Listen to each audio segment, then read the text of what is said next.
Here at home, a concerning but probably not surprising trend. In Florida, cases of skin cancer are on the rise right now. 10 Tampa Bay's Jenny Dean joins us live along Gandy Beach with more on why all of this is happening. Good morning to you, Jenny. Yeah, good morning. This is interesting here in Florida specifically because the analysts at QuoteWizard found that there's a 10% increase in skin cancer cases over the last 4 years. And now this kind of goes against the trend that northern states have the most cases of skin cancer. The theory is that people who live in warmer, sunnier states like Florida do a better job at protecting themselves against the sun. So it's hard to say why Floridians aren't really following that trend. And there are a couple of other interesting findings. While the skin cancer cases are up, death rates from skin cancer are actually going down, and that means people are likely getting diagnosed and treated earlier. But this is interesting. Men are getting skin cancer at twice the rate of women here in this state.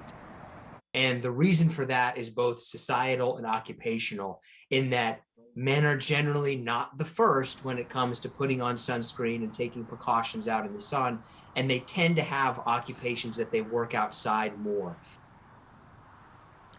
All right, so the big thing here, skin cancer is preventable. The best thing you can do is have a strategy of protection. First, you need to try and avoid being outside during those peak hours of sunlight. And if you do have to be outside, you should wear protective clothing. And finally, apply sunscreen to any exposed skin. Now, you need to keep in mind as well that every sunburn you get damages your skin, even the sunburns that you got as a kid. So it's important, parents, grandparents, you need to remember to have that same sun protection strategy for the kids as well. And Grant, it's important that we kind of keep an eye on that UV index, right? Because that kind of gives you an idea of the peak hours of the day when you really should be careful and not be outside. And it gives you an idea of just how quickly you can get one of those sunburns, Jenny. It's a good point. I mean, we really have to watch for this time of the year. You can have a UV index that's up there around 10, 11,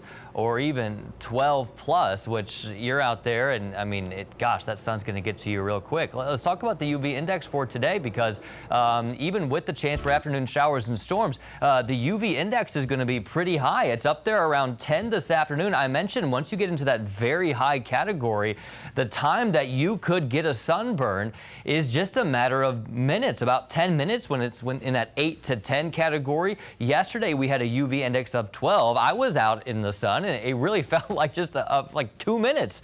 I felt like I was getting a sunburn. I even put on some sunscreen, and even after that, gosh, it doesn't take long for that sunscreen to need to be reapplied. So